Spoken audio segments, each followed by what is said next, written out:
Di semua kelompok pasti ada yang menyimpang, nggak semuanya bersih. Termasuk di kalangan habaib ya, yang mengklaim keturunan Rasulullah, ya ada aja yang menyimpang. Nah, yang menyimpang inilah jadi apa? Bahan bakar amunisi untuk membuat kecemburuan, untuk bisa diprovokasi umat ini supaya anti Arab, anti Yaman. Nah, kan begitu. Islam ini dari Yaman katanya. Oh, berarti Islam ini bukan produk lokal, dia produk impor. Dibawa sama Habib gitu. Habib ini datang ingin menjajah Nusantara. Kan begitu omongannya. Nauzubillah min. Itu dipecah belah dan sukses. Sekarang retak di masa akar rumput NU, Jamaah Nahdliyin, itu retak. Ya, ini susah untuk mengembalikannya lagi menjadi sebuah kekuatan. Kenapa? Karena yang diangkat itu isu kesukuan dan pribumi non pribumi. Tadinya kita dihadapkan apa? Isu kita pribumi Islam dengan non pribumi orang kafir, kan begitu. Ya, dulu kita berhadapan dengan apa? Dengan isu pribumi non pribumi itu dengan apa? Dengan keturunan Tionghoa. Sekarang umat Islam diadu dengan apa? Sesama muslim, pribumi dengan non pribuminya, tapi yang beragama Islam. Ini hati-hati, proyek adu domba. Kalau di Muhammadiyah apa? Diadu dombanya. Itu dengan isu apa? Salafi, ribut. Jadi sekarang masalahnya melebar kemana-mana. Seperti apa? Sikap kritis, ya kadang sikap kritisnya ini juga norak ya. Teman-teman Salafi ini terhadap statement-statement atau kajian-kajian Ustadz Adi Hidayat misalnya. Adi Hidayat kan pengurus Muhammadiyah, sama dengan saya. Ya, jadi omongannya Ustadz Hidayat di media, di publik, media sosial kan berarti kan dianggapnya mewakili apa? Muhammadiyah kan? Lalu dikritik sama Salafi, dianggap. Nah, itulah diadu domba ya, seolah-olah sekarang ini antara Salafi dengan Muhammadiyah itu bermusuhan, bertentangan. Maka itu kita harus hati-hati. Ini di belakangnya ada agenda Islamofobia. Itu ada agenda untuk apa? Memecah belah umat supaya apa? Kita ini lemah. Nah, kelompok-kelompok anti-Islam ini, kelompok-kelompok yang Islamofobis ini, yang takut terhadap Islam ini, dia akan menggunakan skema-skema papan-papan catur ya. Dia bisa menggerakkan orang-orang yang dibayar, disuruh oleh mereka yang menjadi buzzer-buzzer itu untuk apa? Mendengungkan, mempertentangkan dan mengadu domba sesama umat Islam. Caranya bagaimana? Yang paling gampang, benturkan Islam dengan negara. Benturkan Islam dengan Pancasila. Nah, itu paling gampang. Itu modus yang udah dari dulu udah ada. Dari zaman Orde Lama udah ada.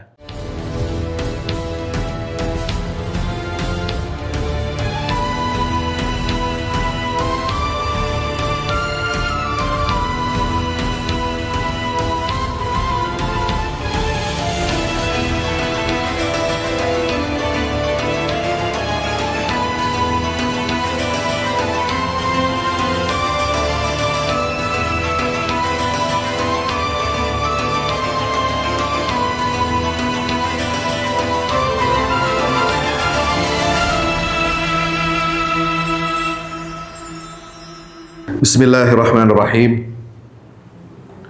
Subhanaka la ilma lana illa ma 'allamtana innaka antal alimul hakim. Rabbi zidna ilma warzuqna fahma. Qul ja'al haqq wa zahaqal batil innal batila kana zahuqa wa nunazzilu minal qur'ani ma huwa shifaa'un wa rahmatun lil mu'minin wa la yazidu adh-dhalimina illa khasara. Uhayyikum bi tahiyyatil Islam. Assalamualaikum warahmatullahi wabarakatuh. Mari kita mulai kajian kita ini dengan senantiasa memanjatkan puja dan syukur kehadirat Allah Subhanahu wa taala. Dengan kita mengucapkan alhamdulillahi rabbil alamin. Segala puja dan puji hanya milik Allah. Dialah Allah yang menciptakan kita, menciptakan kedua orang tua kita, menciptakan kakek nenek kita, buyut-buyut kita, sampai kepada nenek moyang kita yaitu Nabiullah Adam beserta istrinya Hawa, yang kemudian Allah Subhanahu wa taala turunkan Adam dan Hawa ini ke dunia untuk membangun peradaban, untuk membina ilmu, untuk meletakkan pondasi bagi manusia sebagai khalifah di atas muka bumi ini. Dialah Allah yang telah menciptakan siang dan malam, matahari dan bulan, mempergilirkan hari demi hari, bulan demi bulan, tahun demi tahun, sehingga kita sebagai manusia khalifah di atas muka bumi ini dapat memanfaatkan setiap waktu di siang hari untuk bekerja, malam hari kita beristirahat, dalam rangka kita menghambakan diri kita kepada Allah Subhanahu wa taala sebagai tujuan awal kita diciptakan oleh Allah. Wa ma khalaqtul jinna wal insa illa liya'budun. Maka mari kita bersyukur kehadirat Allah yang masih memberikan kita nikmat kesehatan, nikmat panjang umur, nikmat kita dapat bersilaturahim, bertatap muka, bertemu dengan sanak kerabat, dun sanak kalau kata orang Minang. Alhamdulillah saya dapat berjumpa silaturahim dengan Bapak Ibu Perhimpunan Kerukunan Keluarga Kapau. Selama ini saya hanya menikmati hidangan nasi kapaunya, tapi belum pernah ketemu dengan orang asli kapaunya. Karena yang menghidangkan di restoran itu rata-rata orang Jawa. Bahkan mungkin yang koki masaknya juga orang bukan asli Kapau. Yang Kapau itu yang punya restorannya. Maka bersyukur kepada Allah, saya juga sudah sampai sebenarnya ke Kabupaten Agam. Saya sering safari dakwah setahun sekali ke Sumatera Barat. Kadang diundang di Payakumbuh, juga di Bukit Tinggi, termasuk juga di Agam. Saya sudah sampai juga ke Danau Maninjau, tempat Buya Hamka dilahirkan. Saya sudah ke rumah dan museumnya, menapaktilasi perjuangan beliau. Dan juga beberapa daerah lain, bahkan sampai ke mana itu? Bukan hanya Bukit Tinggi, Payakumbuh, Padang Panjang, ya, Agam, ada satu lagi daerah mana itu ya? Pariaman juga sudah, ya. 50 kota apa 50? Batu Sangkar juga sudah. Alhamdulillah. Jadi bagi saya keluarga besar Minangkabau ini bukan sesuatu yang asing. Hampir setiap tahun saya dapat safari dakwah ke negeri Minang yang luar biasa, yang mudah-mudahan Allah menjaga dan juga melindungi serta memberikan rahmat serta ridhonya kepada seluruh warga Sumatera Barat, terutama yang ada di rantau Jakarta ini. Amin ya rabbal alamin. Mari kita bersalawat salam kepada junjungan kita baginda Rasulullah Muhammad sallallahu alaihi wasallam beserta seluruh keluarga, para sahabatnya. Mudah-mudahan tercurah limpahkan pula untuk kita pengikutnya Rasulullah, ya, dari dunia sampai akhirat hingga akhir zaman. Amin ya rabbal alamin. Mudah-mudahan dengan kita berselawat kepada Nabi, Allahumma shalli ala Muhammad wa ala ali Muhammad, dengan kita memperteguh keimanan kita kepada beliau, risalah yang beliau bawa, dengan kita senantiasa meneladani, mencontoh sunnah-sunnah Nabi SAW. Mudah-mudahan kita nanti berkenan mendapatkan syafaat Rasul di yaumil qiyamah. Amin ya rabbal alamin. Bapak Ibu hadirin rahmati Allah, tema kita ada pengajian bulanan pagi ini adalah menyikapi Islamofobia dalam kehidupan umat Islam. Apa itu Islamofobia? Ada ini. Apa itu Islamofobia? Islamofobia itu dari dua kata.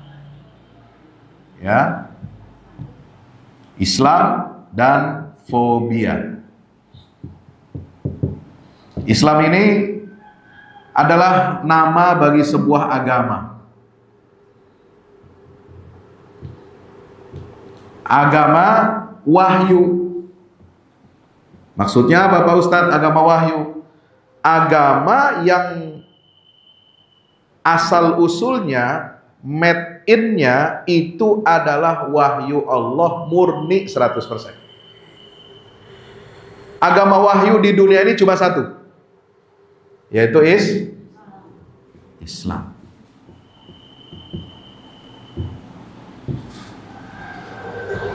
Selain Islam bukan agama wahyu, namanya disebut menurut para pakar ahli ilmu agama, perbandingan agama, disebut dengan agama Buddha.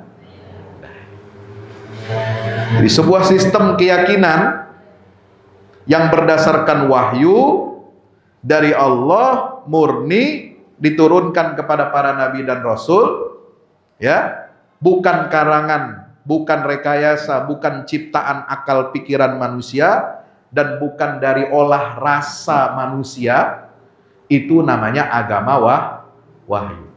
Dan agama wahyu sejak Allah ciptakan manusia, Adam, keturunannya, kemudian diturunkan ke muka bumi ini, itu agama wahyu itu cuma satu, yaitu al-Islam, sesuai dengan ayat Inna dina indallahil Islam. Ali Imran ayat berapa?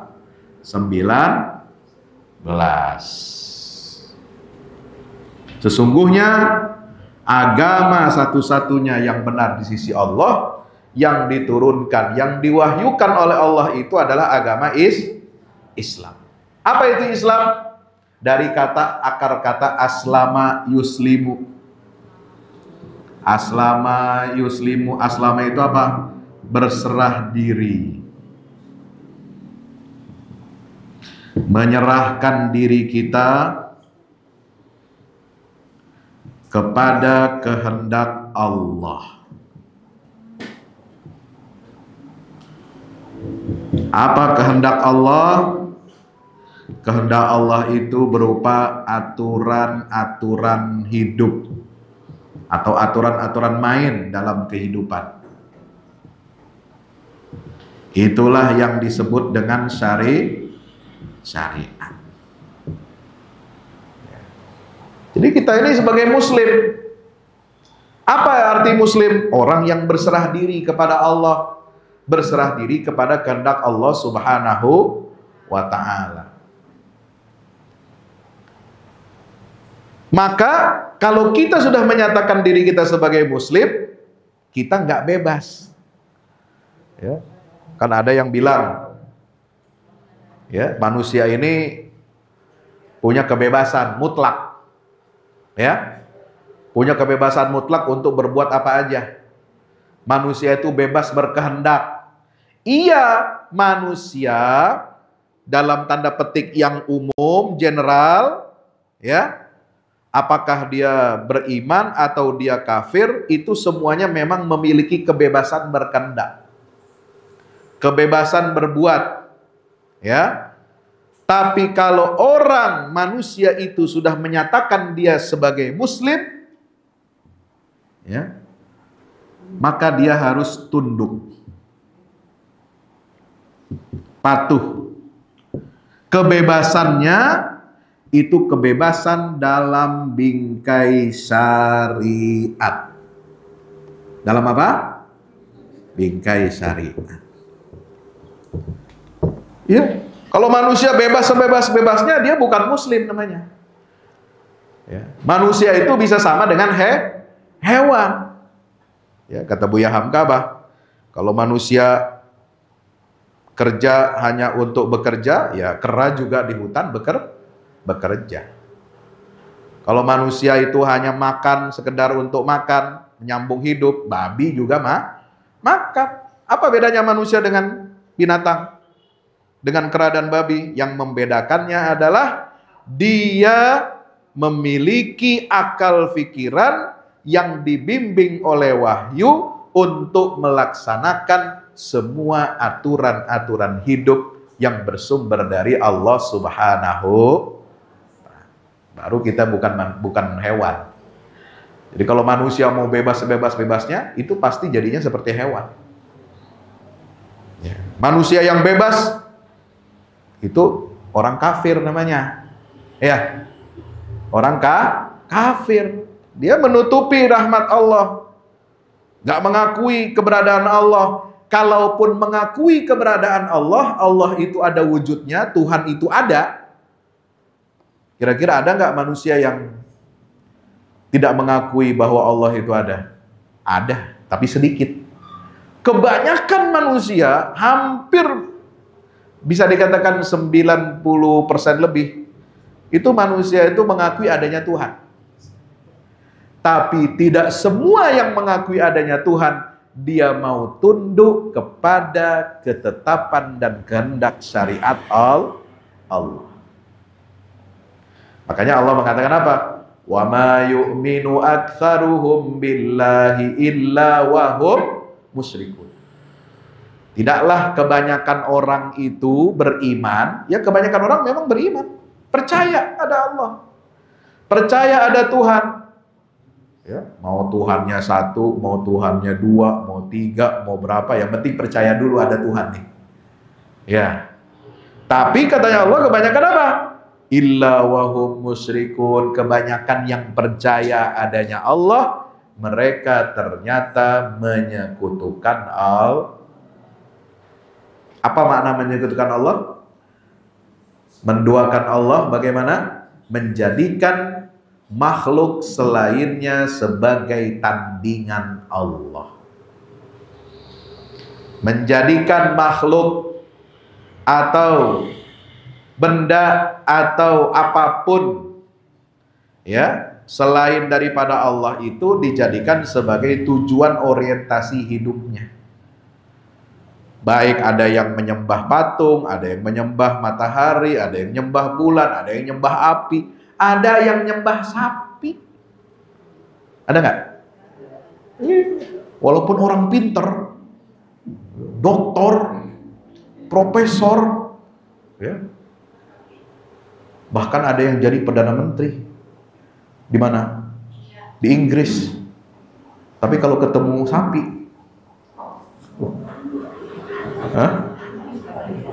air kencingnya bisa kotorannya dianggap suci.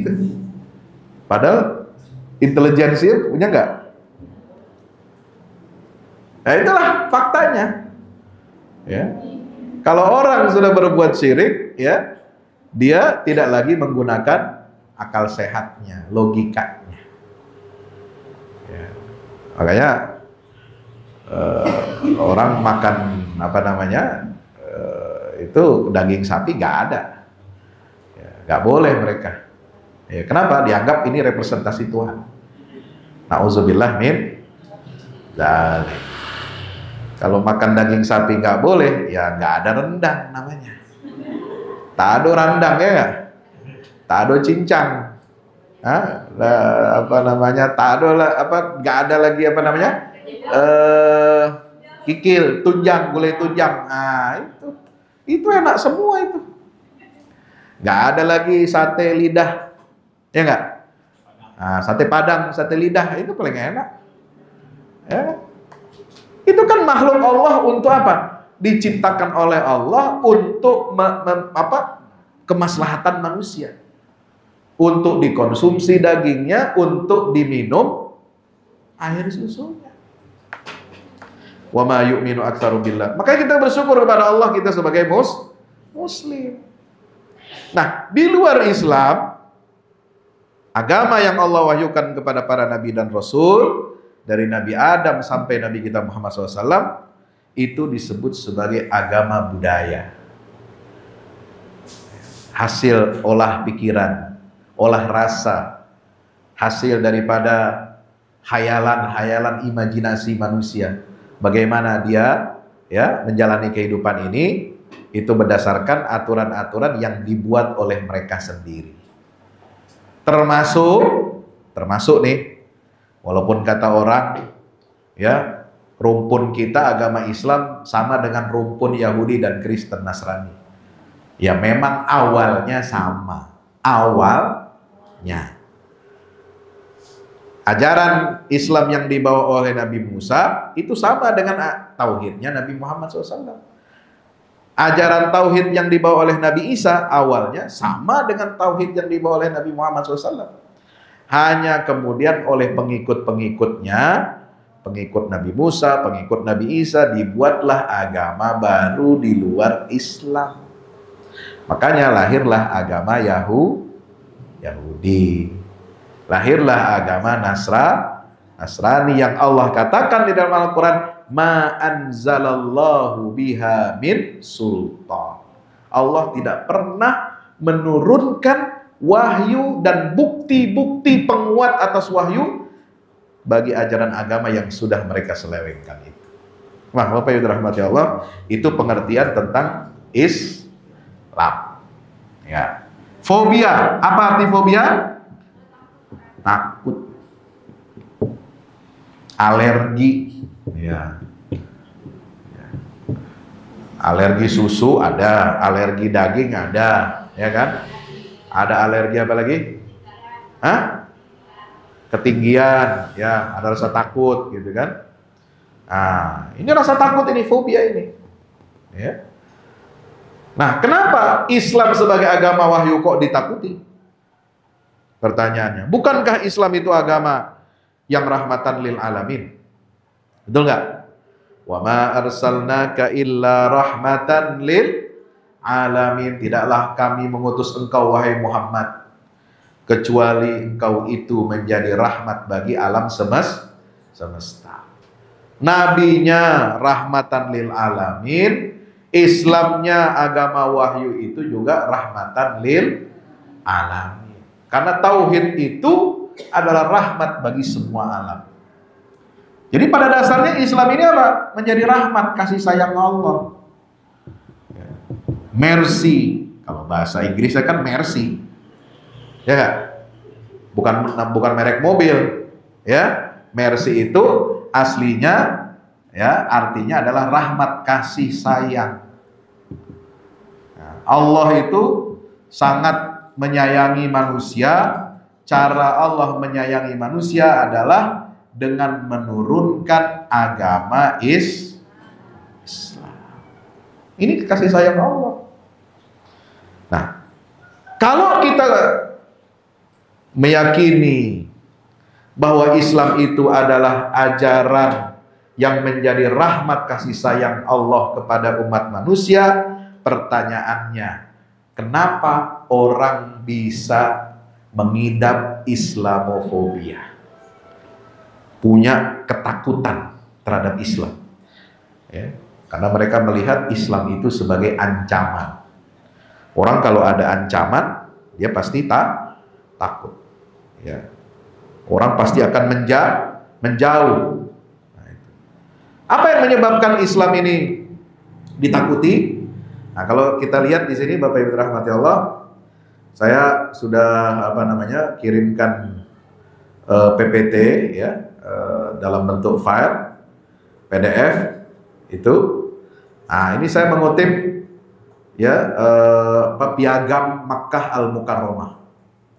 Jadi pada tahun 2019 para ulama, para mufti dari seluruh dunia berkumpul memenuhi undangan Raja Salman, ya.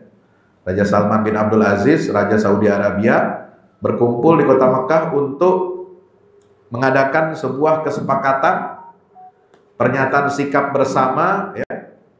Tentang apa? Pernyataan sikap bersama itu tentang bagaimana kita menghasilkan sebuah kesepakatan, ya, bahwa ajaran Islam itu adalah rahmatan lil alamin. Bagaimana kita menyikapi masalah Islamofobia? Sebab Islamofobia itu lagi tinggi-tingginya. Siapa? 2018, 2019 itu banyak peristiwa di dunia barat, ya, di mana masyarakat barat itu menaruh curiga kepada Islam. Ya. Islam ini dipropagandakan, diopinikan dia adalah sumber ajaran kaum teroris, sumber ajaran kaum yang suka berbuat kerusakan, yang merusak, yang suka ngebom, ya, yang anti demokrasi, anti hak asasi manusia, anti terhadap kesetaraan gender atau perempuan, antara perempuan dan laki-laki setara, anti mereka. Selalu dicitrakan begitu. Masyarakat Islam di Barat itu masyarakat yang tertinggal, masyarakat terbelakang. Apa buktinya? Perempuan pakai jilbab.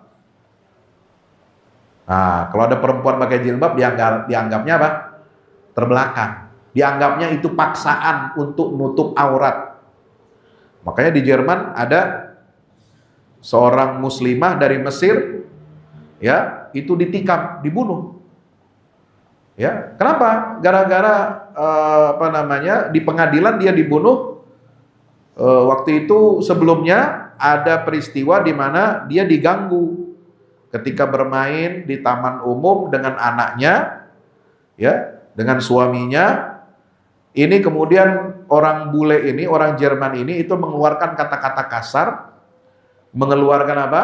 Kecaman, celaan bahwa ini perempuan muslimah pakai jilbab begini dianggap teroris, kamu teroris. Nah, terjadi adu mulut.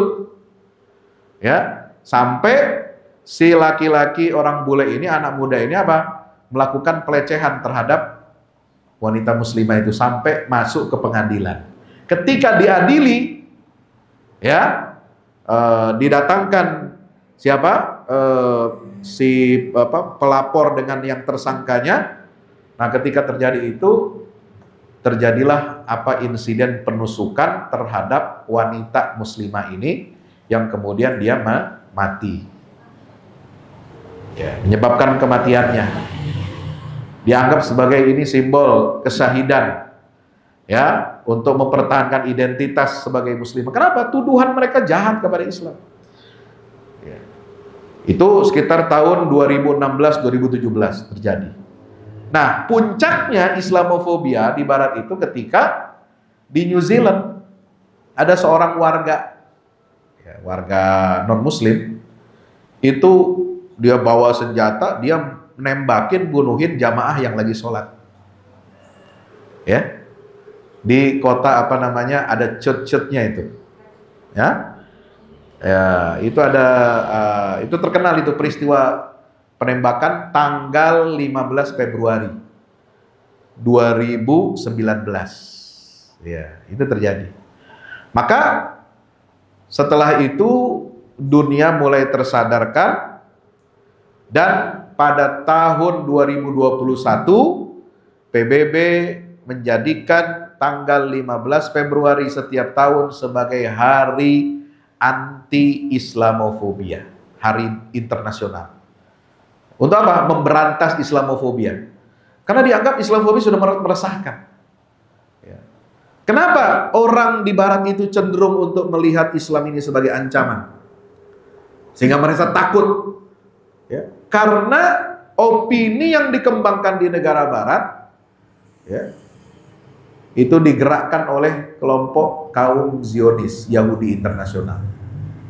Ya, ini mereka memanfaatkan peristiwa-peristiwa sebelumnya, mulai dari pengeboman WTC, Pentagon, kemudian perang Amerika di Irak, ya, kemudian memanfaatkan situasi di Afghanistan, kemudian ada lagi perang Syria, muncul kelompok yang namanya ISIS, ya, mengklaim mendirikan negara Islam di Irak dan Suriah. Tapi mereka melakukan pembantaian terhadap warga sipil, pembantaian terhadap kaum perempuan, ya, pembantaian terhadap orang Islam yang tidak mau membaiat mereka. Nah, disitulah mulai digaungkan sangat kuat bahwa Islam ini ancaman bagi peradaban Barat. Padahal sesungguhnya Islam itu adalah rahmatan lil alamin. Maka imigran yang datang ke Barat selalu dicurigai, selalu diintimidasi, selalu dibully. Nah, pertanyaannya, apakah Islamofobia itu hanya berlaku di negara Barat? Ternyata tidak. Ternyata di negara yang mayoritas beragama Islam pun bisa terjadi Islamofobia. Muncullah, ya, tuduhan-tuduhan miring terhadap Islam, ya, dibungkus apa? Karena latar belakang politik, ya. Kan mulai dari 2014 terjadi guncangan ya selepas pemerintahan Pak SBY. Nah, muncul dua calon. Nah, Bapak Ibu saudara-saudara sudah tahu kan cerita. Nah, setelah itu masalah politik ini lalu berkembang luas. Jadi ada yang ngipas-ngipasin, ada yang ngompor-ngomporin supaya apa? Ya, pemerintah negara ini memusuhi umat Islam karena dianggapnya umat Islam ini tidak Pancasilais. Umat Islam ini tidak NKRI. Umat Islam ini tidak Bhinneka, apalagi setelah muncul kasus tahun berapa? 2016. Siapa? Ya si Ahok, siapa lagi? Ya nggak? Nah, kan kita semua ini kemarin pada turun jalan semua. Ya, 212, mulai dari Monas sampai Matraman sampai apa itu, semua kan penuh jalanan. Betul? Orang dari seluruh Indonesia datang. Nah, itu dianggap sebagai ancaman. Oh, Islam ini gerakan politik, politisasi Islam, politisasi agama, ya, untuk menghalalkan segala cara, merebut kekuasaan, menolak orang kafir jadi pemimpin, ya kan begitu isunya. Padahal yang kita masalahkan kan perilaku si oknum ini. Nggak semua orang non Muslim kan, dia kan cuma oknum, ya. Tapi kerjanya apa? Ngompor-ngomporin, kerjanya jelek-jelekin, ya. Bilang umat Islam dulu nggak mau milih dia di Bangka Belitung, ya. Kenapa? Ditipu sama Quran katanya, kan gitu. Saya cuma nyontoin, omongan dia kan terbukti di pengadilan bahwa itu adalah penistaan agama.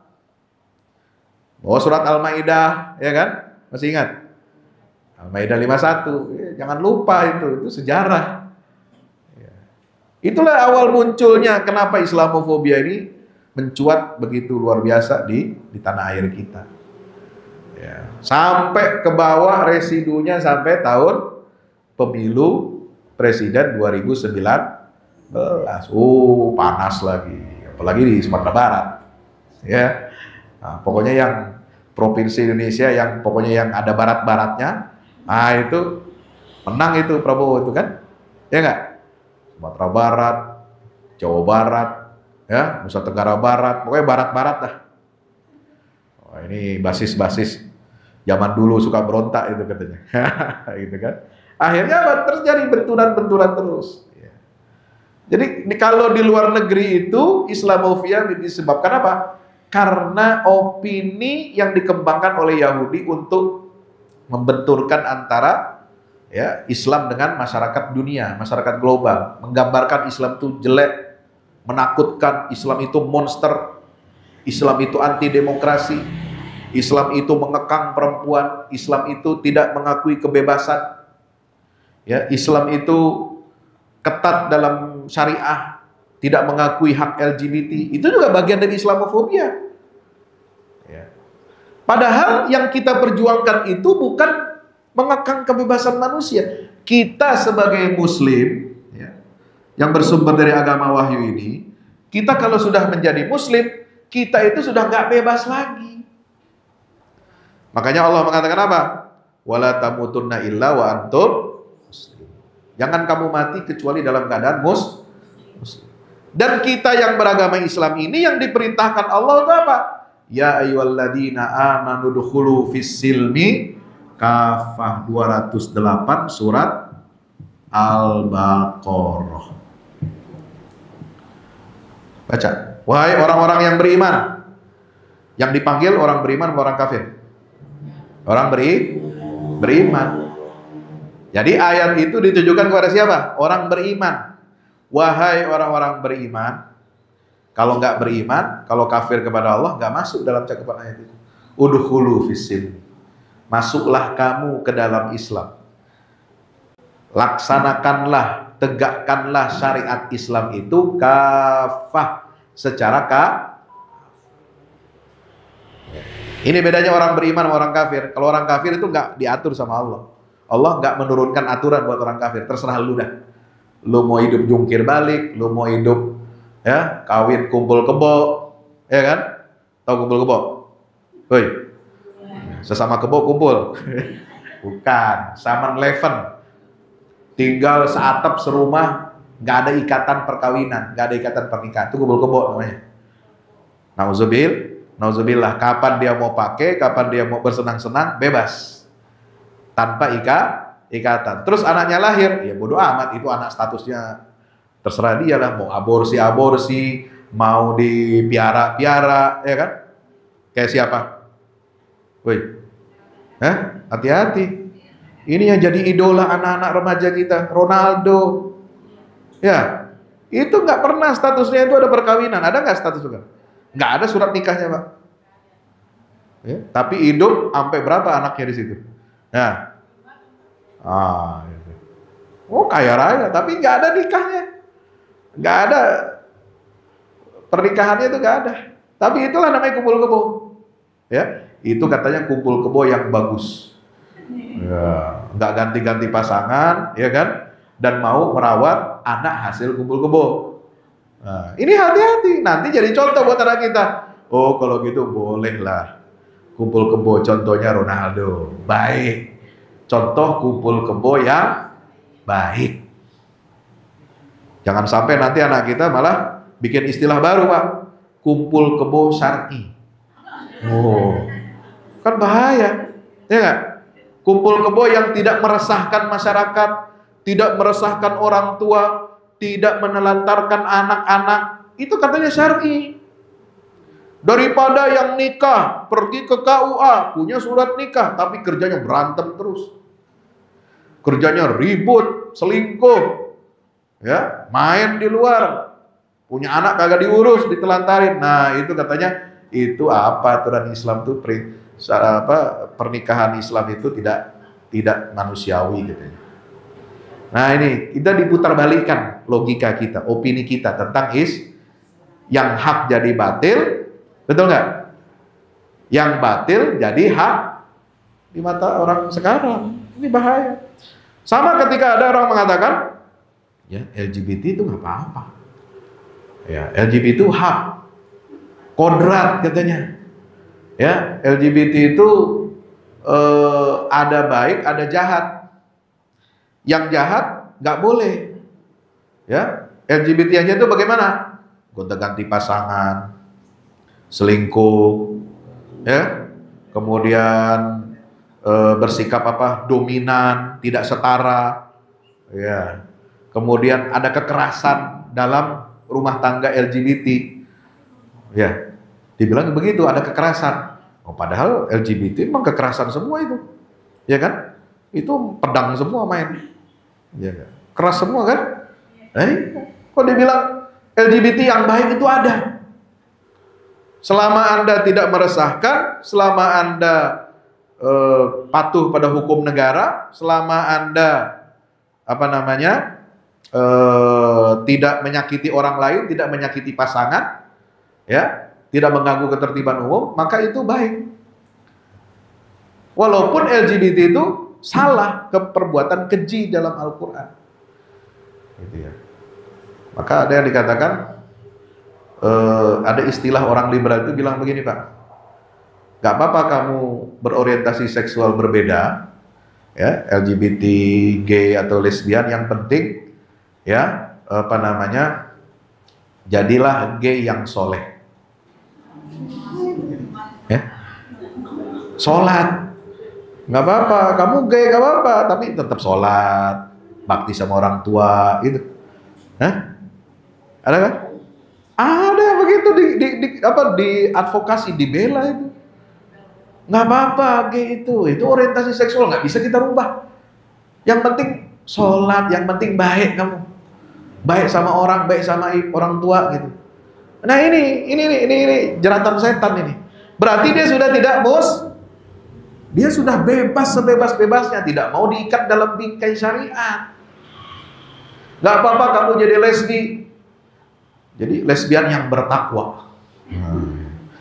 Ada yang begitu, ada Pak. Jangan dikira nggak ada. Ya kita aja di sini yang kumpul-kumpul orang-orang baik. Ya kalau saya kan tahu, banyak bergaul, bukan bergaul ikut mereka, tapi saya banyak baca bukunya, subhat-subhat pemikirannya. Maka saya nulis buku itu, ada buku tentang studi kritik studi kritis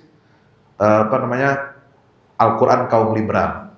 Ya, ada kritik saya, ada buku saya bikin tulisnya buku tafsir sesat. Nah, silakan aja dilihat nanti. Ada cari di internet buku-buku saya itu juga termasuk masalah liberal, menangkal liberalisasi. Ya.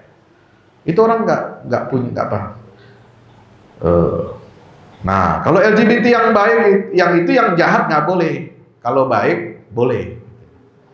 Nah ini, itulah jahatnya media internasional untuk menggambarkan supaya syariat Islam ini hancur dan rusak. Jilbab digambarkan monster, digambarkan makhluk terbelakang. Ya. Padahal kalau dilihat dalam kitab sucinya Taurat, ya, dan Injil, itu digambarkan semua orang-orang zaman dulu masuk ke rumah ibadah mereka itu harus menutup kepala. Perempuan itu harus menutup rambutnya, menutup auratnya. Ya, makanya Bunda Maria itu kan digambar-gambar, di mosaik-mosaik di gereja-gereja pasti dia pakai jilbab. Ya, karena itu aturan Allah dari dulu begitu. Cuma yang mempertahankan itu ada sampai sekarang eksis hanya syariat Islam. Maka kita bersyukur kepada Allah Subhanahu wa taala. Ya, Bapak Ibu rahmatullah, dalam Wathiqah Makkah, Piagam Makkah Al-Mukarramah tahun 2019, di situ disebutkan apa? Zahiratul Islamofobia walidatu adamil ma'rifati bihaqiqatil Islam. Kenapa Islamofobia muncul? Itu karena lahir disebabkan apa? Ketidakmengertian, ketidaktahuan ya tentang hakikat Islam. Jadi banyak orang nggak ngerti hakikat Islam, tapi kemudian menggambarkan Islam itu keliru. Dia belum baca dari sumber aslinya, belum baca dari Al-Qur'annya, belum baca dari praktek Nabi Muhammad sallallahu alaihi wasallam. Yang dia baca Islam itu dari apa? Perilaku dan praktek yang salah dari orang Islam. Ya. Perilaku dan praktek yang salah dari opini media yang keliru menggambarkan Islam. Nah itu maka muncullah Islamofobia. Satu, nggak ngerti hakikat Islam. Yang kedua, tidak mengerti wa ibda'ihil hadari, bahwa Islam itu adalah yang memberikan inovasi bagi bangunan peradaban manusia. Wa ghayatihi samiyah, dan tujuan-tujuannya yang luhur. Ya. Nah, oleh sebab itu apa? Bagaimana cara melawan Islamofobia? Wa ta'arruful haqiqi alal Islam. Harus apa? Kita mengenal Islam itu secara hakikatnya. Jadi kalau kita ingin memberantas, melawan Islamofobia, harus ada usaha-usaha orang Islam ya, di seluruh dunia ini untuk mengenalkan hakikat Islam yang sebenarnya. Dengan cara bagaimana? Yastada'ir ru'yatal mawdu'iyah. Ya, itu mengharuskan adanya pandangan yang objektif. Allati tatakhallasu minal afkaril musbaqah, yang bebas dari prasangka atau prejudis, ya. Jadi dari penilaian-penilaian sebelumnya. Ya, harus dilepaskan dari prasangka. Harus dipasangkan dari apa? Prejudis sebelumnya. Litafhamahu bitadabburi usulihi.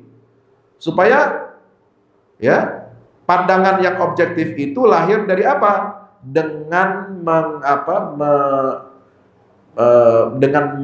mencermati prinsip-prinsipnya, pokok-pokok ajarannya. Nah, jadi harus melihat kepada pokok ajarannya. Jadi kalau ingin melihat Islam, menilai Islam objektif, harus lihat pada sumbernya yang asli. Yaitu apa? Al-Quran dan Sunnah Nabi Muhammad. La bitasabbus bisududzatin yartakibuhal muntahiluna lismihi. Jadi jangan kita menilai Islam itu dengan cara bagaimana? Mengambil praktek-praktek yang salah, praktek-praktek yang menyimpang dari orang-orang yang mengaku sebagai Muslim. Ini banyak. Nah, termasuk mereka yang mengaku-ngaku sebagai Muslim ini lalu mempraktekkan ajaran Islam salah, menyimpang, itu karena dikondisikan. Tahu dikondisikan? Direkayasa.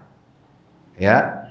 Ada prakondisi direkayasa oleh musuh-musuh Islam.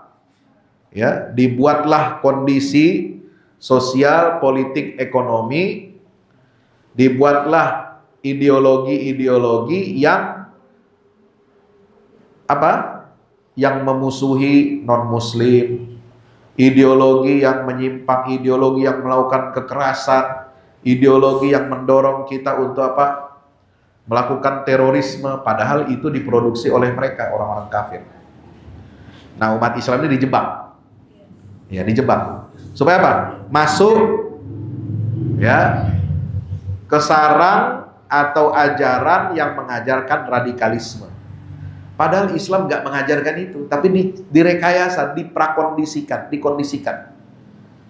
Dibuat bagaimana caranya supaya orang Islam ini percaya kepada ajaran-ajaran sesat, ajaran palsu, lalu kemudian orang Islam yang sudah masuk dalam jebakan itu, dia didorong untuk melakukan apa? Tindakan-tindakan kekerasan, tindakan-tindakan teror.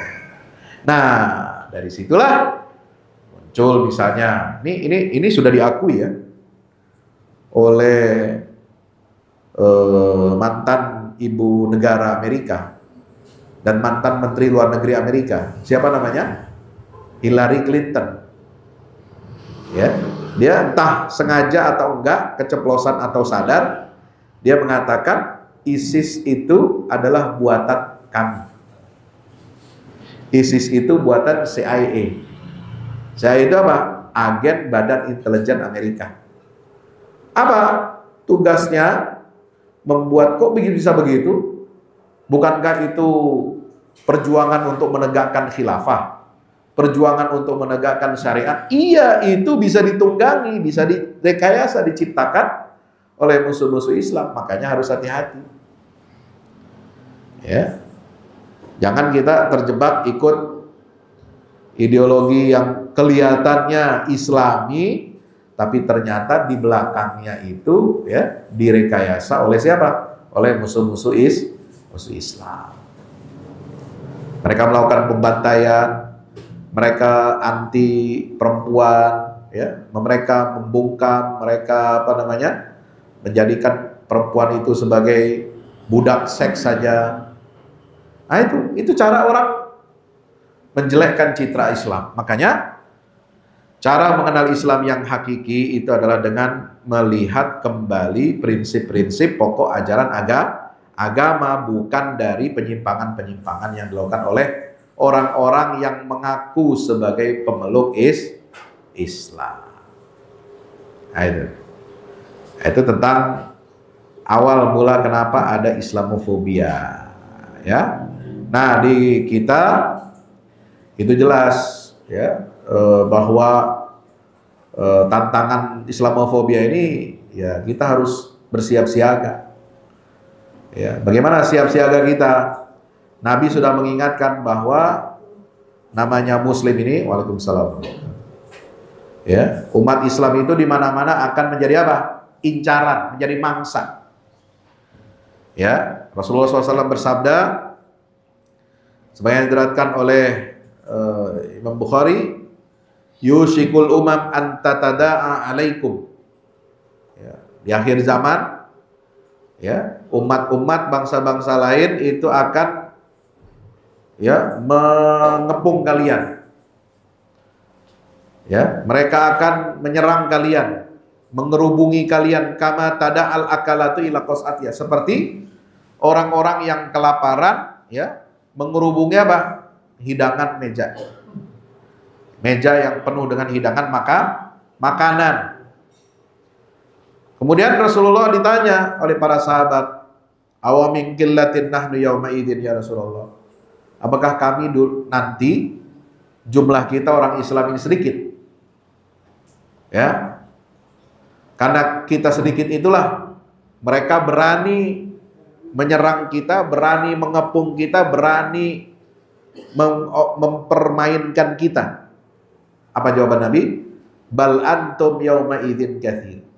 Enggak, kalian enggak sedikit. Jumlah kalian banyak. Walakinnakum ghutha. Tapi kalian itu kata Nabi SAW itu seperti buih. Ka ghutha isail, seperti buih yang ada di pinggir pantai.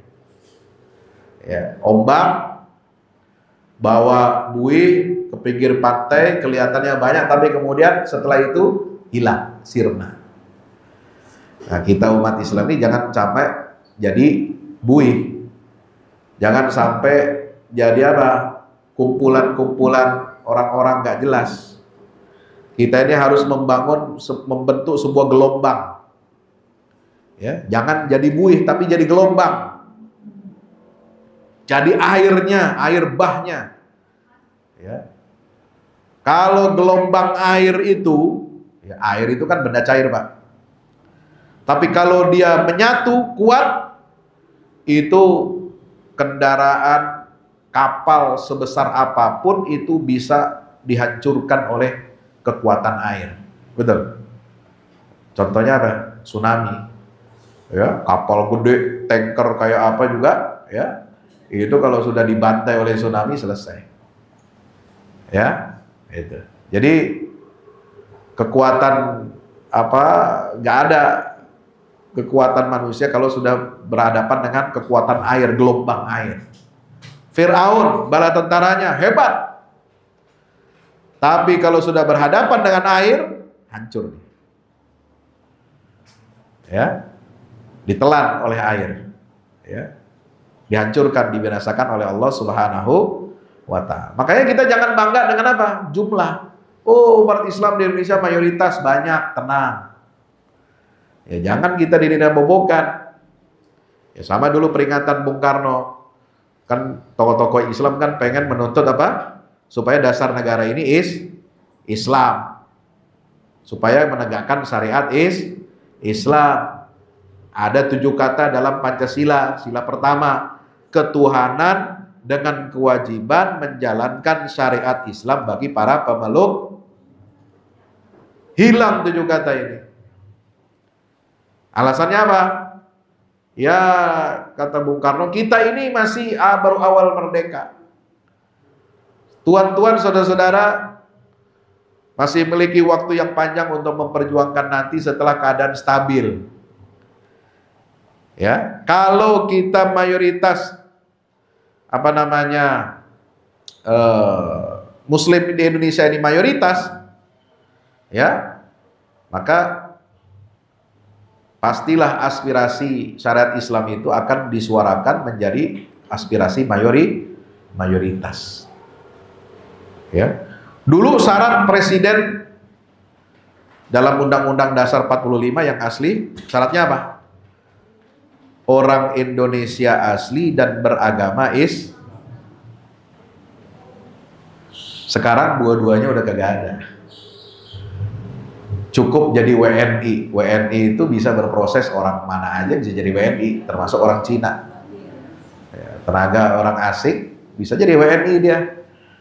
Ya, bisa dinaturalisasi. Orang Arab dari mana-mana bisa juga jadi WNI. Orang Eropa jadi WNI juga. Gampang. Bukan orang Indonesia asli, maksudnya orang tuanya dua-duanya lahir di sini dari suku asli di Indonesia, ya, beranak pinak dari keturunan, ya, atasnya semuanya orang tinggal di Indonesia, bukan orang asing, bukan orang campuran dari luar negeri. Dan beragama Islam, ya, syarat beragama Islam udah nggak ada juga. Tapi kita menggampangkan, oh gampang, Indonesia kan mayoritas beragama Islam. Nanti siapapun yang terpilih presiden pasti beragama itu Nina Bobo namanya. Ya, maka itu kita jangan bangga, jangan tertipu oleh jumlah yang banyak mayoritas. Sahabat, Mayoritas itu hanya pada jumlah, belum tentu dalam kualitas.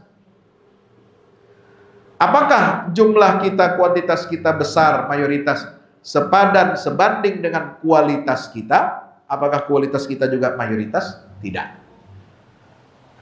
Sama kayak ada tokoh Islam mengatakan, ya, umat Islam di Indonesia ini mayoritas tapi rasa minoritas.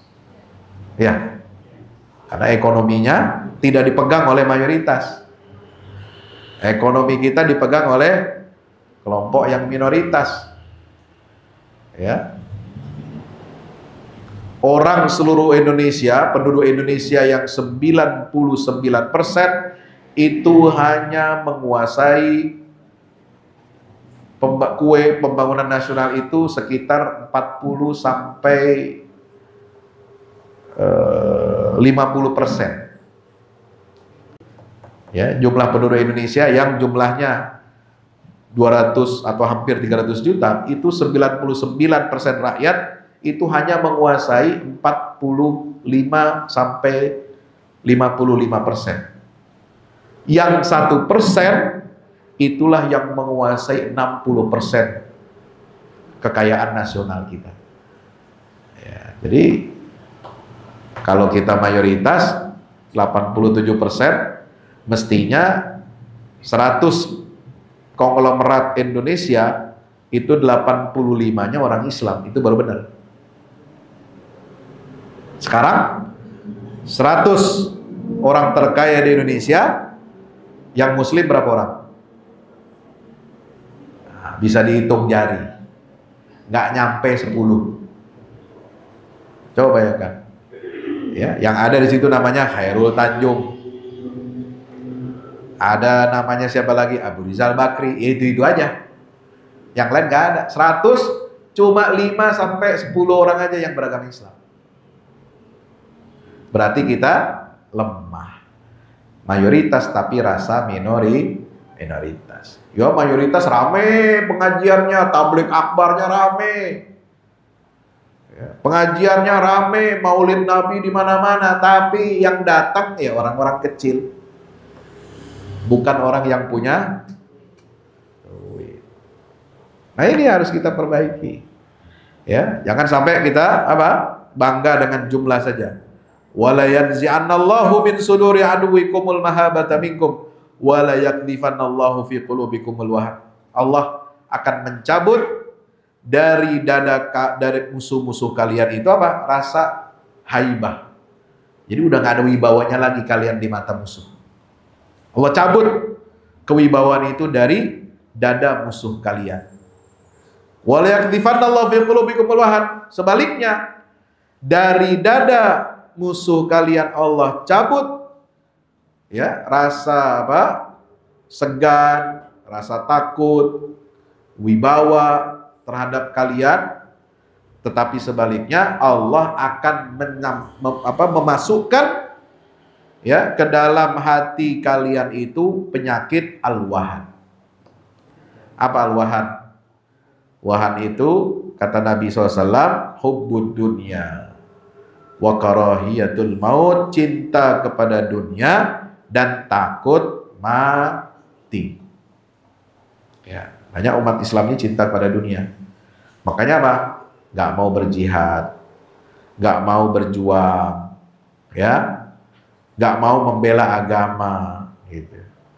Ya, kita senangnya jadi kumpulan-kumpulan pun lemah, tidak terorganisir, tidak tersistematis, ya, tidak terstruktur. Maka kita harus, umat Islam ini menggalang kekuatan.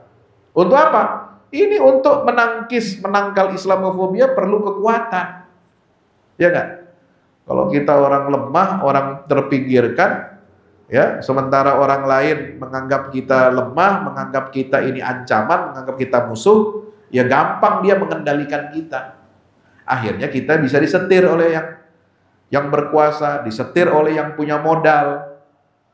Ya, akhirnya kita bisa mengikuti apa kemauan mereka.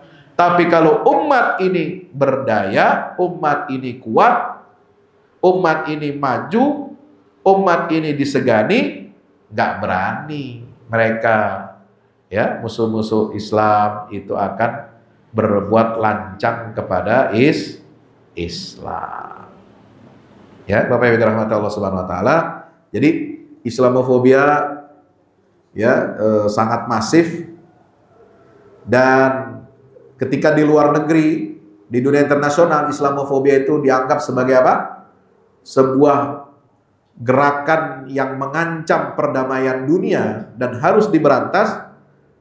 Pertanyaannya, kenapa di Indonesia kok banyak Islamofobia? Apa jawabannya? Karena umat Islamnya lemah.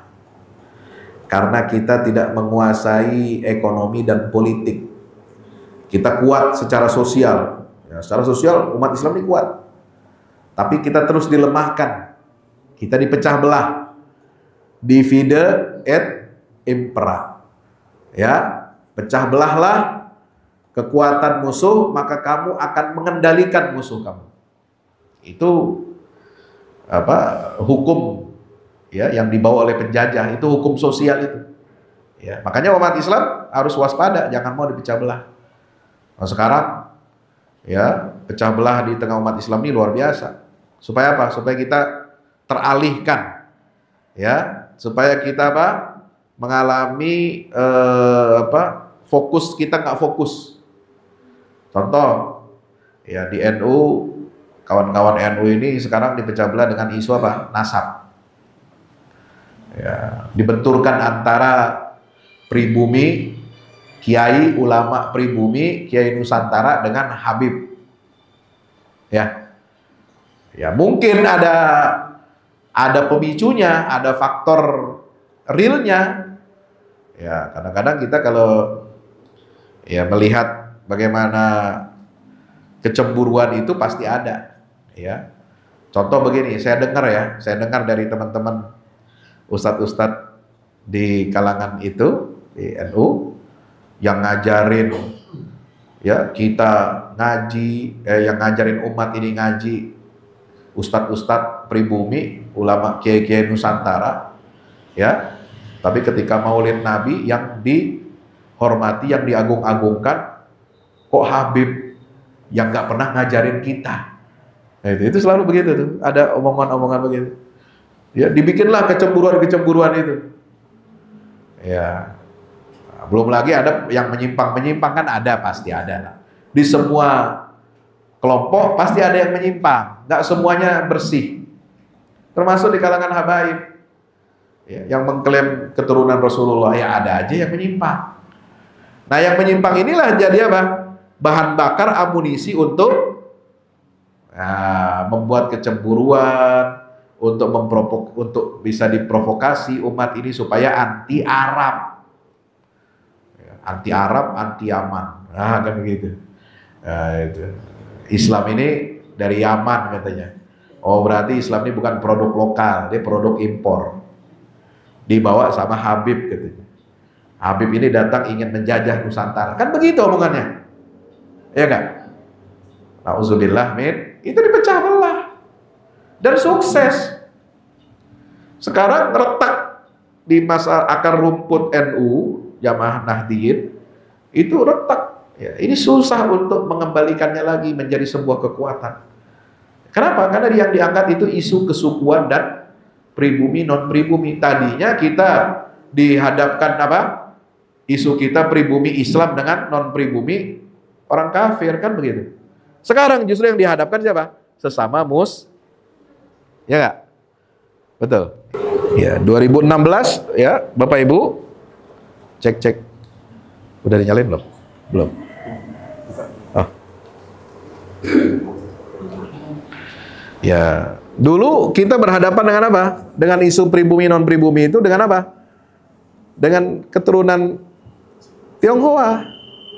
Sekarang umat Islam diadu dengan apa? Sesama Muslim, pribumi dengan non pribuminya, tapi yang beragama Islam. Ini hati-hati, proyek adu domba. Ya.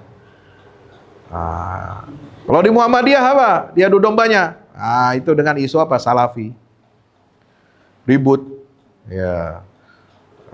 Jadi sekarang masalahnya melebar kemana-mana. Seperti apa? Seperti sikap kritis, ya kadang sikap kritisnya ini juga norak ya. Teman-teman Salafi ini terhadap statement-statement atau kajian-kajian Ustadz Adi Hidayat misalnya, ya kan? Adi Hidayat kan pengurus Muhammadiyah, sama dengan saya, satu ini struktur di Majelis Tablik, sama dengan saya beliau itu. Di divisi yang sama, Tablik Global. Ya, jadi omongannya Ustadz Hidayat di media, di publik, ya, media sosial kan berarti kan dianggapnya mewakili apa? Muhammadiyah kan? Nah, lalu dikritik sama Salafi dianggap. Nah, itulah diadu domba. Ya, seolah-olah sekarang ini antara Salafi dengan Muhammadiyah itu bermusuhan, bertentangan. Padahal Muhammadiyah dan Salafi itu ya akarnya sama.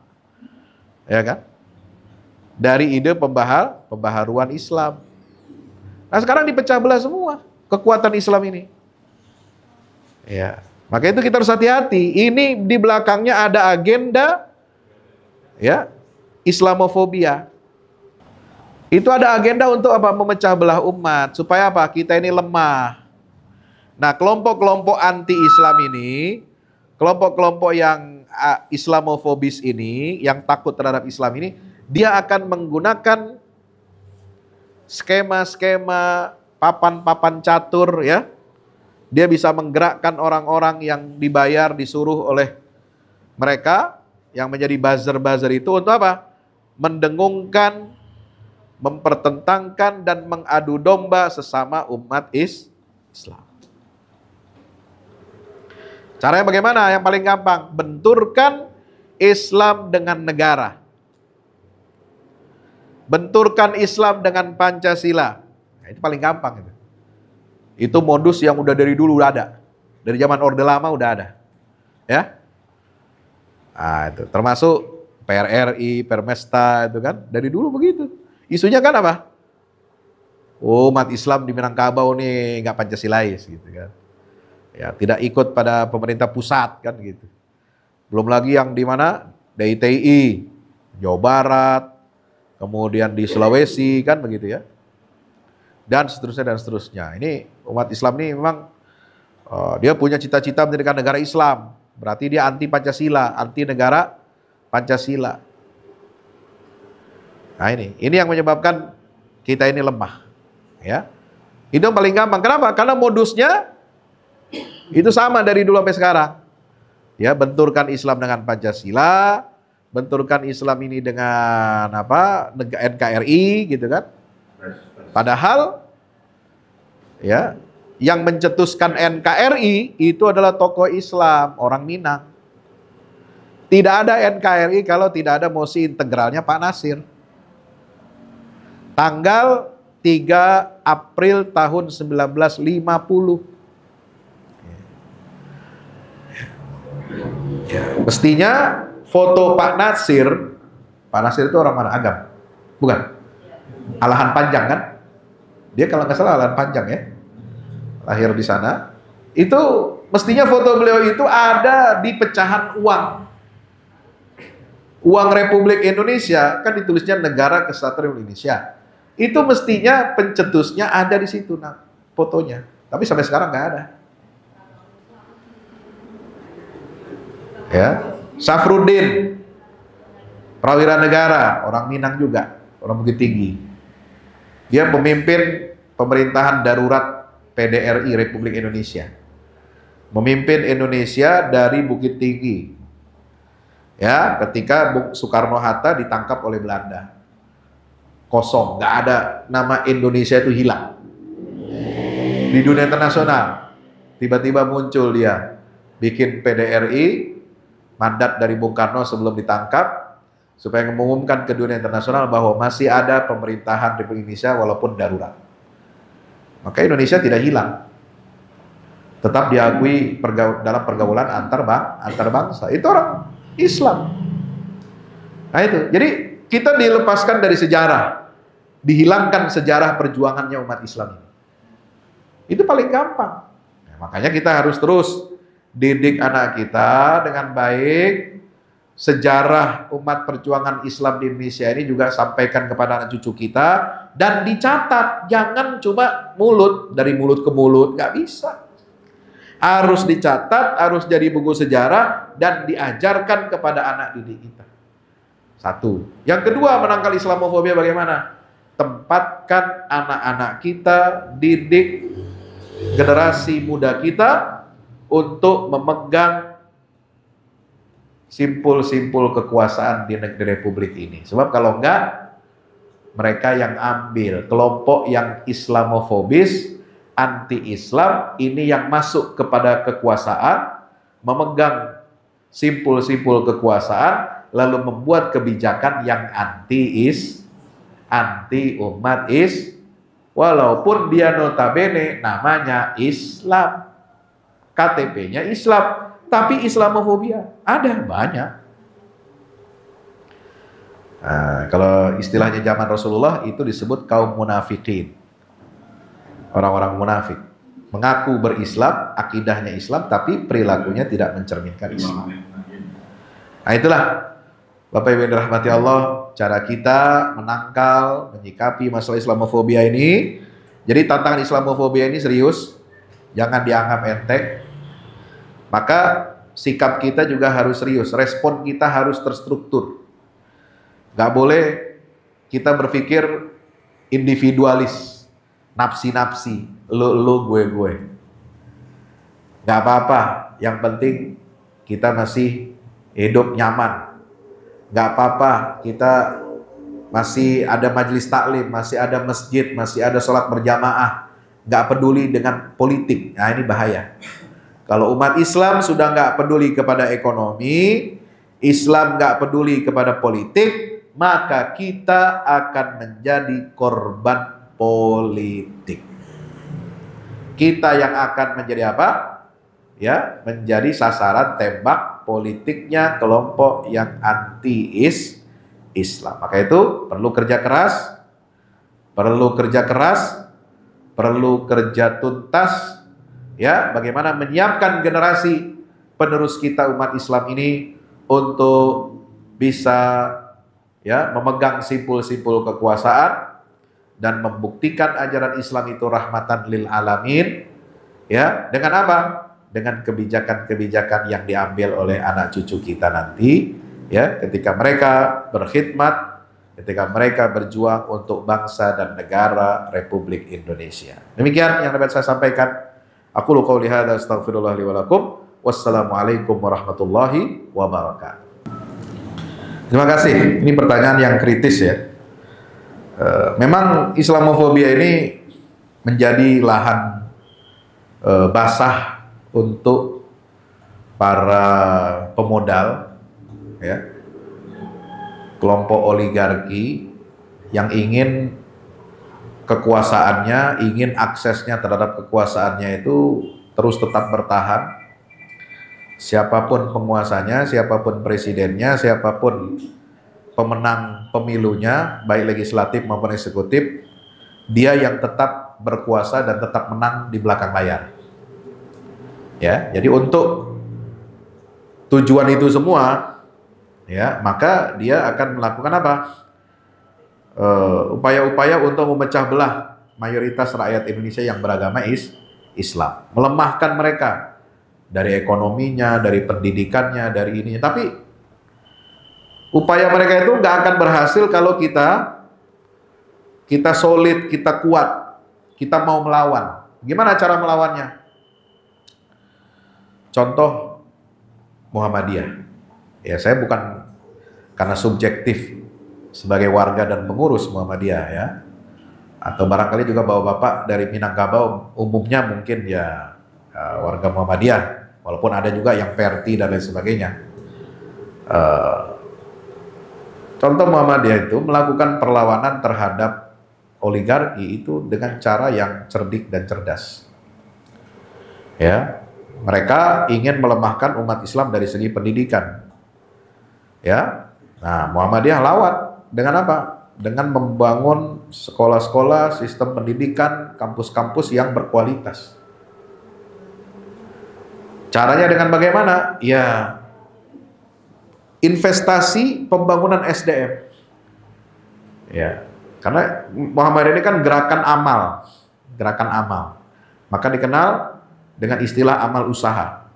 Jadi untuk menghidupkan Islam, menghidupkan organisasi yang memperjuangkan Islam, perlu di backup oleh amal usaha. Apa amal usahanya? Dalam bidang pendidikan, dalam bidang kesehatan, dan pelayanan sosial. Dan itu menyangkut hajat hidup orang banyak. Jadi tidak ada satupun kekuatan oligarki di Indonesia ini yang bisa menyingkirkan Muhammadiyah. Kenapa? Ya karena kekayaan Muhammadiyah bisa jadi lebih besar daripada kekayaannya dia. Itu satu. Yang kedua, contoh misalnya, banyak orang meragukan, wah Muhammadiyah ini bisa dibeli. Ya, diantaranya dengan apa? Tambang. Nah, tapi jangan salah, ini bukan saya pembelaan ya, saya ingin ceritakan begini. Kenapa ormas Islam ketika akan mendapatkan surat izin usaha pertambangan, itu kok diangkat besar-besaran? Dibully NU dan Muhammadiyah, dibikinlah lambang logo NU nambang. Muhammadiyah ada gambar eskapatornya itu, ya kan? Itu untuk menjelekkan NU dan Muhammadiyah. Tuh lihat, ormas mestinya ngurusin agama, mestinya ngurusin umat, ya. Kok sekarang ngurusin tambang? Nanti dulu. Apakah ormas di luar Islam mereka tidak ikut bermain tambang? Ikut, walaupun tidak secara organisasi. Mereka sudah dapat keuntungan banyak dari tambang itu melalui apa? Pengusaha-pengusaha tambang dari kalangan non-muslim. Mereka setornya persepuluhannya ke gereja. Makanya dia udah nggak butuh lagi surat izin tambang. Ini yang harus kita sadari. Jadi jangan masuk ke dalam permainan. Oh, akhirnya citra Muhammadiyah jelek karena nerima tambang. NU jelek karena nerima tambang. Ya karena kita ini mana pengusaha tambang yang muslim, yang level nasional, yang kekayaannya itu ratusan triliun. Nggak ada yang mau nyumbang kayak NU Muhammadiyah. Hah? Ada? Nggak ada. Ya, rata-rata mereka. Dan mereka sudah sumbangkan ke gereja. Makanya gereja bilang, ya mungkin di media bilang kami menolak izin tambang. Oh, ini tidak sesuai dengan, ini merusak lingkungan. Wah, itu basi itu, omong kosong. Mereka sudah menikmati kok. Ini yang cerita Pak JK. Pak JK, Sumando, ya kan? Istrinya orang Minang, bos. Ya, dia tahu itu rahasianya. Kenapa ini ormas Islam ini dikuyo-kuyo dengan isu tambang? Padahal memang kita butuh. Ya, kenapa? Karena pengusaha-pengusaha nasional yang di bidang tambang hanya segelintir yang muslim. Mereka yang menguasai dan mereka sudah kasih sumbangan itu. Makanya bikin apa fasilitas mereka itu cepat. Kenapa? Duitnya besar. Dananya besar gereja itu. Ya. Belum lagi datang lagi paus kemarin-kemari. Nah, umat Islam ini siapa? Bagaimana cara mau memajukannya? Supaya banyak PT-nya itu gimana? Masa cari PT cuma dari bikin nasi kapau? Kan nggak cukup. Ya. Ya, sehebat-hebatnya pengusaha restoran Minang, ya paling bisa bangun masjid di kampungnya. Ya nggak? Bangun sekolah paling, ya seperti beliau ini almarhum. Ya, segitu aja. Tapi bisa nggak bikin rumah sakit seperti Siloam di seluruh kota-kota besar Indonesia? Bisa nggak? Nggak bisa. Mana modalnya? Mana SDM-nya? Itu kan mesti dipikirin SDM-nya. Siapa dokter-dokternya? Masa bikin rumah sakit Islam tapi dokternya non-muslim? Kan nggak mungkin. Malu dong kita, ya nggak? Nah, itu kan perlu investasi besar, uang besar. Gitu. Nah, itu saya ingin mengatakan, nah itu cerdiknya Muhammadiyah. Ya, dia gunakan, ya nggak apa-apa kita pakai tambang ini untuk Islam, bukan untuk pribadi. Sementara banyak izin tambang selama ini dari zaman Orde Baru sampai Reformasi itu dikelola diberikan kepada individu. Gimana nggak berserinya itu mantan-mantan pejabat itu duitnya? Ya, kalau bicara kekayaan setoran yang mungkin dia nggak punya izin tambang ya, tapi dia mengusahakan izin tambang itu kepada pengusaha sehingga dia dapat apa? Royaltinya. Untuk pribadi Pak, bukan untuk agama. Udah dikapling-kapling nih, mantan menteri ini, mantan anu, mantan Kapolri, mantan panglima, mantan anu, semua udah kapling-kapling semua kekayaan alam Indonesia. Nah terus untuk agama mana? Islam ini yang mayoritas kalau kita ingin berdaya. Nah itu. Jadi kita harus cerdik ya, harus pandai-pandai. Jangan kita, mohon maaf, jangan kita menghakimi. Kenapa ormas Islam mau menerima tambang? Ya, apakah nanti itu akan menjadi alat untuk menyuap, menyogok supaya tidak tidak bebas? Nggak juga. Ya, Muhammadiyah bebas-bebas aja kalau ngomong. Ya kan? Jadi terima dulu. Ya, perkara nanti mau diapakan, disetir nanti ya kita lawan. Ya. Nggak ada ceritanya Muhammadiyah bisa disumpel sama uang, itu nggak ada. Ya. Terima dulu, ambil dulu. Itu hak kita kok. Ya. Kalau ada yang nggak beres negara ini ya kita kritik. Nah, itu yang dilakukan Muhammadiyah. Ya. Nah, apalagi misalnya. Nah, jadi menghadapi situasi ini, bagaimana Islamofobia itu difasilitasi? Satu, ya saya tekankan itu, ini karena lemahnya kita. Ya, boleh anak kita disuruh wirausaha, silahkan, bagus, menjadi profesional. Tapi jangan lupa, jangan biarkan birokrasi, mesin aparatur negara akhirnya diisi oleh orang-orang yang tidak berkompeten. Kenapa? Anak-anak pribumi, anak-anak Islam semua jadi profesional, nggak mau jadi PNS, nggak mau jadi TNI Polri. Akhirnya siapa yang masuk TNI Polri? Orang Batak, orang Palang, orang yang minim agamanya. Ya, mohon maaf, suku Jawa atau yang lain-lain itu. Ya. Mereka kan banyak ya, tapi nggak tahu Islam Pak. Nah, yang militan Islamnya orang Minang, ya, orang Sunda, itu jarang itu di TNI Polri. Ya gak? Ada jenderal orang Minang, jenderal TNI, jenderal Polri ada nggak? Nggak ada. Orang Sunda dikit. Dulu ada Dinal Praya, ada siapa, Jenderal Sudrajat, itu aja. Satu dua, yang lain Jawa. Ya bukan saya anti Jawa, bukan. Saya juga orang Jawa. Tapi kan kebanyakan yang nggak ngerti agama, jauh dari agama. Simanjuntak, Panggabean, oh banyak TNI Polri itu. Simatupang sampai jadi nama jalan. Banyak. Ya, ini kalau kita orang-orang Islam ini yang taat agama nggak masuk ke situ, habis kita. Dia yang punya kuasa, dia yang pegang senjata Pak. Ya, kita berusaha terus, ya, bikin rumah makan terus. Tapi kalau nggak punya kekuasaan, nggak punya senjata, repot juga. Gitu. Dikerjain terus nanti. Ya, makanya itu dorong anak-anak kita serius. Ya. Di kader anak-anak kita ada yang profesional, ada yang jadi ASN, ada yang jadi TNI, jadi Polri. Saya selalu kalau ngisi di pesantren-pesantren, sekolah-sekolah Islam, ya, saya bilang lulusan pesantren itu jangan semua masuk kuliah agama. Udah kebanyakan ustadz, ya. Saya bilang begitu. Udah overload ustadz, penceramah overload, udah kebanyakan. Perlu moratorium ustadz. Ya. Apa buktinya kebanyakan ustadz? Berkelahi terus ustadznya. Ribut masalah furu'iyah. Wah. Itu tanda udah overload ustadz itu. Di kampung ini, di masjid ini, di kota ini, oh ribut. Perang dalil. Ya, itu.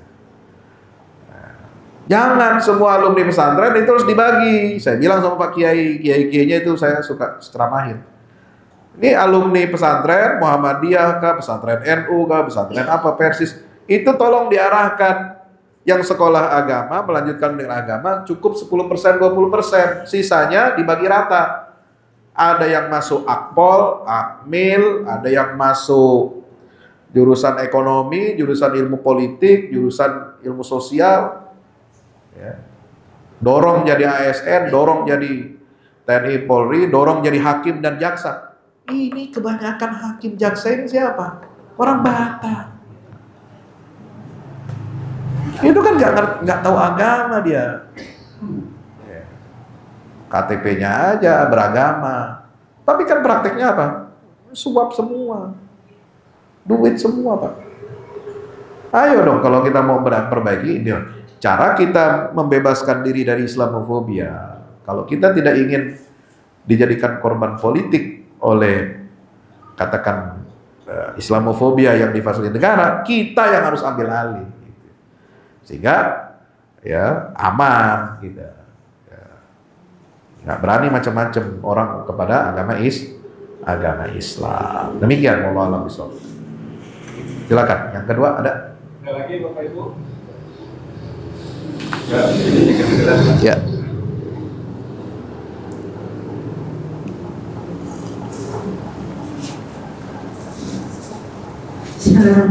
Assalamualaikum warahmatullahi wabarakatuh. Waalaikumsalam.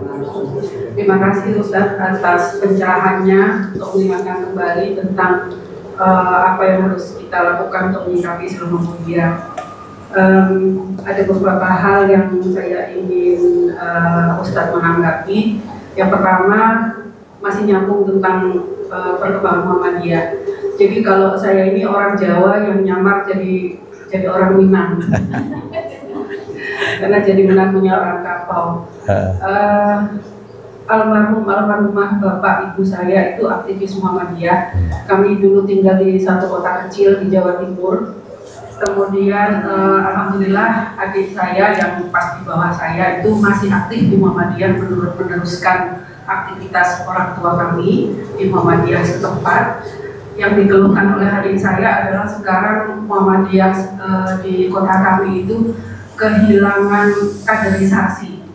Karena anak-anak yang seumuran saya dan di bawah kami itu pada umumnya sekolah yang bekerja di luar kota besar dan tidak kembali. Kemudian juga dan kemudian yang lulusan sekolah-sekolah Muhammadiyah juga seperti itu, tidak ada yang kembali ke kota, sehingga ada krisis kaderisasi. Nah, padahal selama waktu angkatan saya Muhammadiyah sudah sangat lumayan besar. Itu bagaimana caranya untuk urusan kaderisasi ini. Kemudian yang kedua terkait dengan Islamofobia yang di level global. Kalau menurut Pew Research Center tahun 2050 nanti insya Allah umat Islam seluruh dunia akan melebihi jumlahnya dari umat Kristen yang saat ini mereka menurun, bukan karena nggak maju-maju, tapi karena memang orang yang ke gereja sudah nggak ada, sehingga bahkan Muhammadiyah pun membeli masjid di Spanyol untuk dikembalikan lagi menjadi masjid karena dulunya itu masjid. Nah, tadi itu ini saya kaitkan dengan hadis Rasulullah bahwa umat Islam itu nantinya akan besar tetapi seperti bumi. Itu pertanyaan saya, apakah itu warning supaya kita tidak sampai seperti itu, ataukah itu Rasulullah menceritakan apa yang bakalan memang akan terjadi? Gitu, dapat petunjuk dari Allah bahwa itu akan terjadi. Kita jumlahnya banyak tetapi mungkin kualitasnya tidak baik. Ya.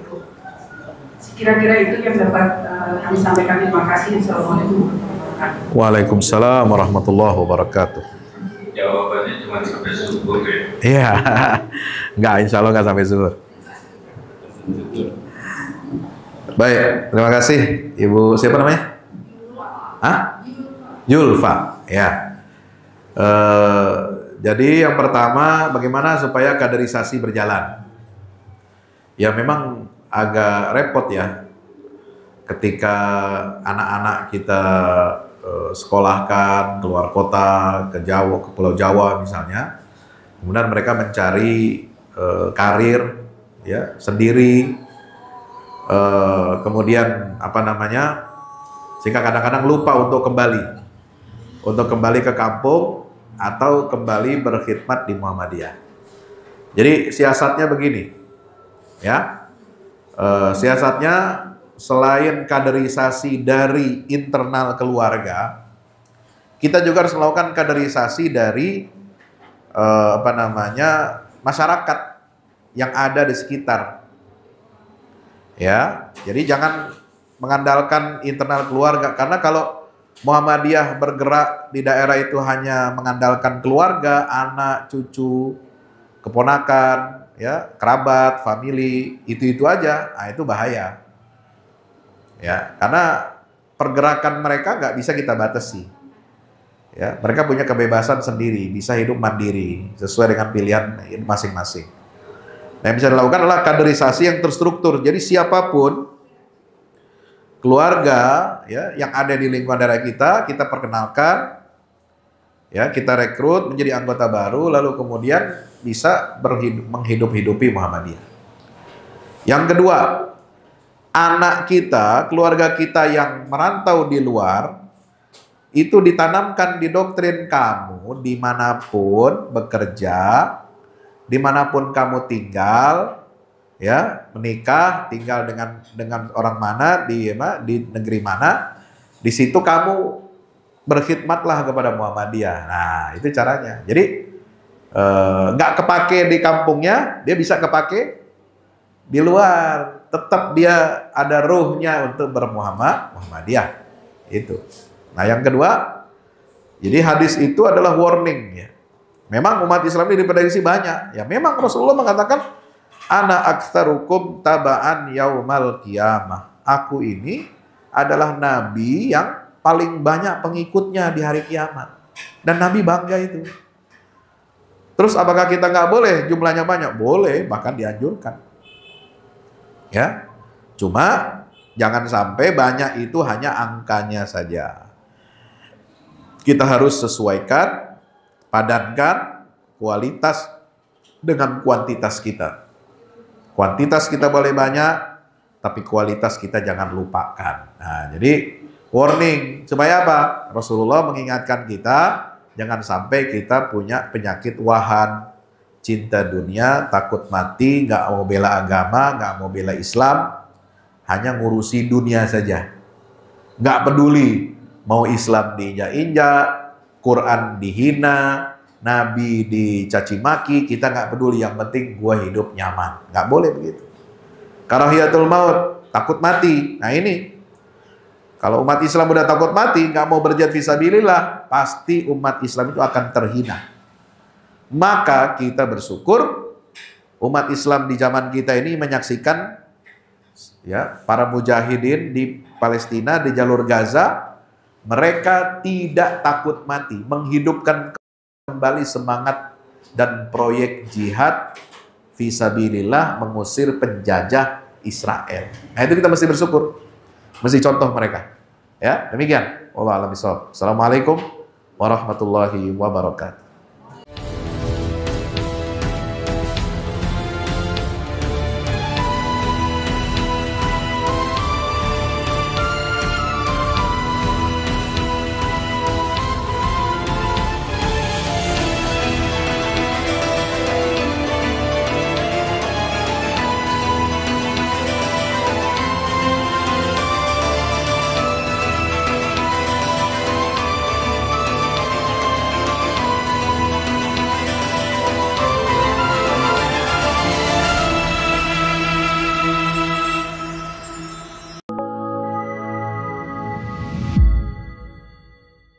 Yang terbaru dari Ustadz Fahmi Salim, buku Runtuhkan Zionis Rebut Baitul Maqdis, buku yang siap membuka cakrawala pikiran dan batin sahabat, sudah bisa dipesan sekarang juga.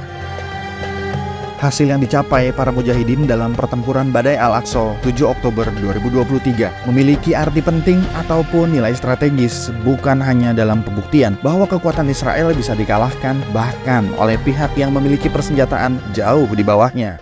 melainkan juga dalam menyadarkan dunia Islam, terutama para pemimpinnya yang memilih menjadi penonton ketimbang membantu sesama saudaranya. Buku ini adalah salah satu bentuk dukungan dan ikhtiar dengan niat berjuang bersama-sama dengan mujahid Palestina. Tak sekedar memberikan informasi, membeberkan fakta atau data kepada khalayak di Indonesia.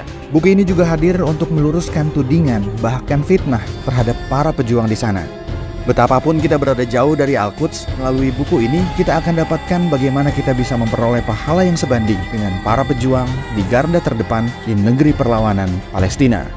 Dapatkan buku Runtuhkan Zionis Rebut Baitul Maqdis segera.